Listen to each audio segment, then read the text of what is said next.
ప్రభువును రక్షకుడును పరిశుద్ధుడు అయిన యేసుక్రీస్తు పుణ్యనామమున శుభనామమున ప్రియమైన మీ అందరికీ ఈ ఉదయకాల శుభములు.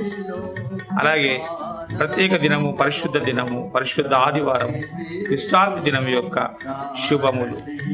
ప్రభు అయిన యేసుక్రీస్తుల వారు మాట్లాడిన మాటలు, అలాగే యెహోవా దేవుడు చేసిన వాగ్దానం, నిత్య జీవమునకు వారసులవటానికి మీరేమి చేయాలి అని వారు మాట్లాడిన మాటలను పరిశుద్ధ గ్రంథంలోని వాక్యముల ద్వారా మనం తెలుసుకుందాం. యెషయా గ్రంథము 44వ అధ్యాయము 3వ వచనం.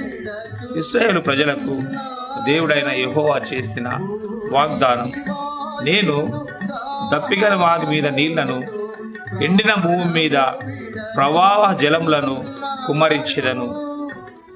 నీ సంతతి మీద నా ఆత్మను కుమ్మరించెదను. నీకు పుట్టిన వారిని ఆశీర్వదించెదను.